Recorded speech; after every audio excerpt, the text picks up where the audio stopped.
Bismillahirrahmanirrahim. Assalamualaikum warahmatullahi wabarakatuh. Syukur alhamdulillah kita masih dipertemukan kembali di channel ini. Sholawat dan salam selalu dan tetap tercurahkan kepada junjungan kita Nabi besar Muhammad sallallahu alaihi wasallam. Allahumma sholli ala sayyidina Muhammad wa ala ali sayyidina Muhammad. Harapan dan doa saya semoga sahabatku semuanya selalu diberikan kesehatan, dilapangkan rezekinya, diampuni dosa-dosanya, dipanjangkan umurnya, dan semoga kita tidak mati kecuali mati dengan beriman dalam Islam. Dan sempatkanlah menuliskan sholawat di kolom komentar, insya Allah akan menjadi bukti cinta kita kepada Rasulullah Muhammad sallallahu alaihi wasallam. Semoga kita semua mendapatkan syafaat beliau di akhirat kelak. Amin ya rabbal alamin. Sahabat beriman yang dirahmati Allah, hari ini kita akan menelisik satu konsep pokok dalam Islam, yaitu alam gaib. Apa yang dimaksud dengan gaib dan kenapa kita sebagai muslim harus meyakini keberadaannya. Secara bahasa, gaib berarti tersembunyi, tidak kasat mata. Dalam Al-Quran, Allah subhanahu wa ta'ala berfirman, Allah lah yang mengetahui yang gaib dan yang nyata.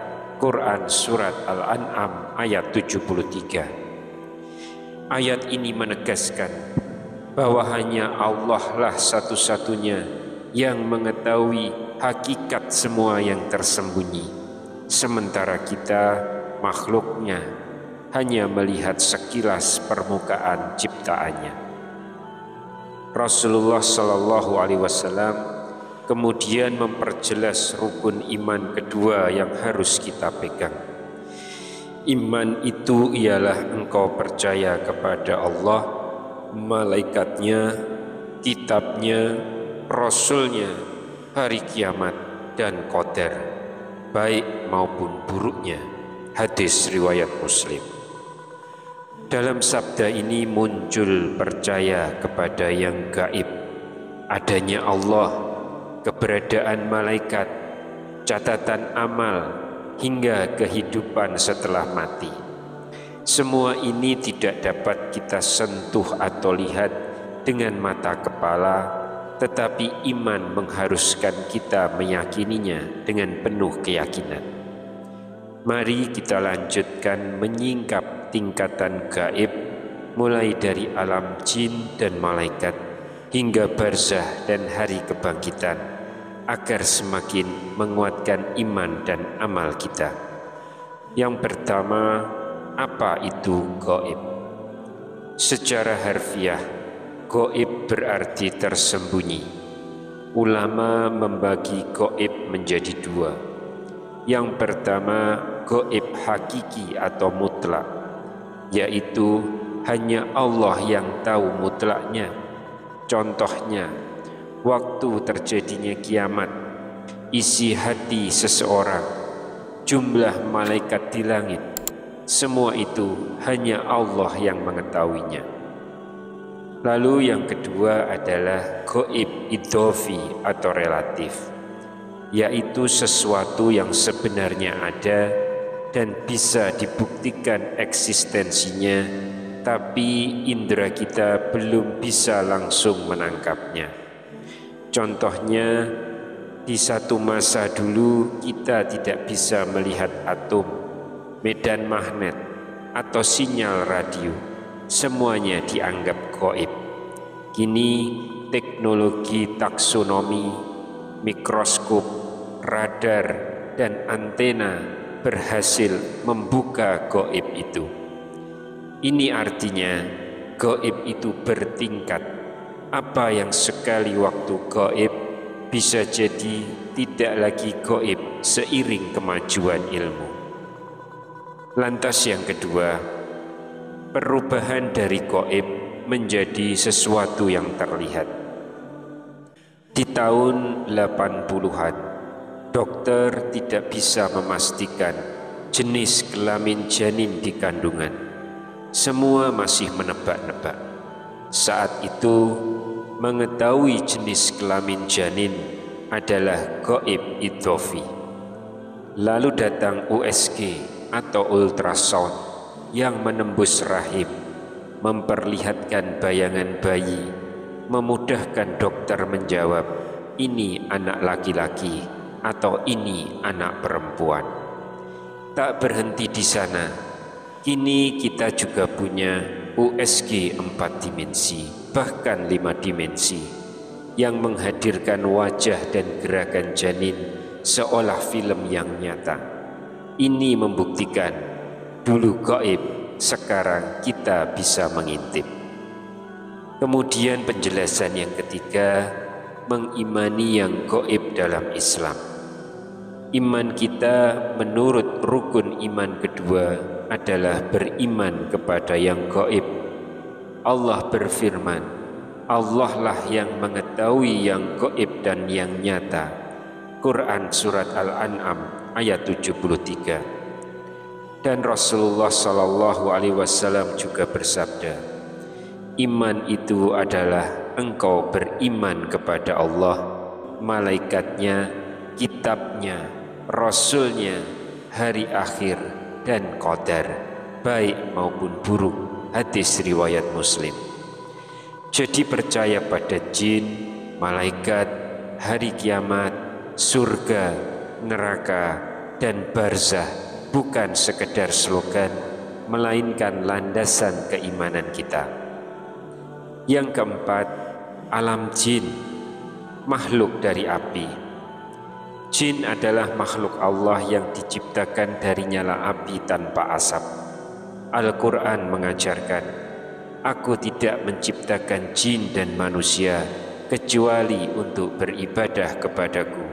Quran Surat Az-Zariyat ayat 56. Mereka punya kehendak bebas, ada yang beriman, ada yang kafir.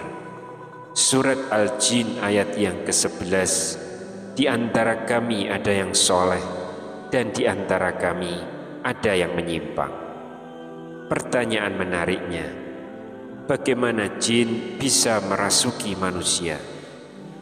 Ilmu klasik menjawab melalui konsep 4 unsur, yaitu tanah, air, api, dan udara ditambah ruh. Jika tubuh kita mengandung elemen api dan jin terbuat dari api, maka secara metaforis jin bisa menyatu dengan unsur api dalam diri kita. Ini adalah penjelasan sederhana para ulama salaf. Yang kelima, alam malaikat, makhluk cahaya.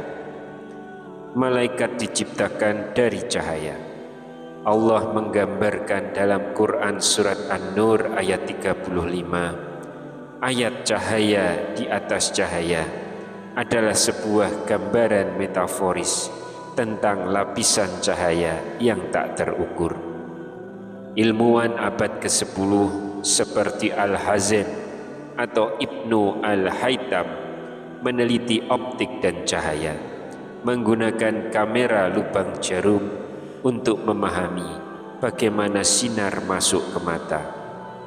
Beliau menemukan setiap titik cahaya memancarkan sinar ke segala arah, tapi hanya sinar tegak lurus yang bisa dilihat. Ini menandakan bahwa cahaya punya sifat dan dinamika kompleks, namun jauh dari cahaya malaikat yang di luar jangkauan sains yang biasa. Yang keenam, alam barzah dan hari kiamat. Setelah mati, roh kita masuk ke alam barzah, fase tunggu sebelum kebangkitan. Lalu hari kiamat tiba dengan gempa dahsyat di bumi. Allah berfirman apabila bumi diguncang sedahsyat-dahsyatnya. Quran Surat Al-Zalzalah ayat yang pertama. Islam juga menuturkan bahwa sebelum kiamat akan ada masa kemakmuran besar. Manusia lalai, lalu konflik hebat yang bisa melibatkan teknologi sangat maju seperti pintu ke dimensi lain atau Stargate atau teori lubang cacing Einstein. Meskipun teori ini belum terbukti, konsepnya memberi kita gambaran alam gaib maha dahsyat melebihi imajinasi manusia. Dan yang ketujuh, hikmah menyadari gaib. Mengapa kita perlu memahami alam gaib? Karena ini akan meningkatkan tawaduk, yaitu menyadari keterbatasan ilmu dan indera. Yang kedua, akan menguatkan takwa, menghadirkan kesadaran bahwa segala perbuatan kita terekam oleh Allah. Dan yang ketiga, memotivasi amal soleh, yaitu percaya ada malaikat pencatat, ada barzah yang menunggu, dan ada hisab di padang mahsyar. Allah berfirman, tidak ada daun pun yang gugur, melainkan Dia mengetahuinya. Quran Surat Luqman ayat 34. Ketika kita yakin ada makhluknya yang tak terlihat, yaitu malaikat, jin, maupun para saksi tersembunyi, kita menjadi lebih hati-hati dan lebih rindu untuk beramal baik. Sahabat yang insya Allah dirahmati oleh Allah Subhanahu wa Ta'ala, alam gaib bukan cerita mistis semata. Ia adalah ajakan untuk memperluas pandangan, merentangkan iman, dan mematangkan amal. Dari gaib hakiki hingga gaib yang terbuka oleh teknologi, semuanya mengingatkan satu pesan: Allah maha luas ilmunya dan kita hanya sekedar hamba. Marilah kita tutup mata, bersujud, dan ulangi keyakinan kita. Aku beriman kepada yang gaib, karena Dia telah menegaskan dalam Al-Quran dan Nabi SAW telah meneranginya. Semoga keimanan kita bertambah, amal kita berkualitas, dan hati kita semakin dekat kepadanya. Wallahu a'lam bishawab. Wassalamualaikum warahmatullahi wabarakatuh.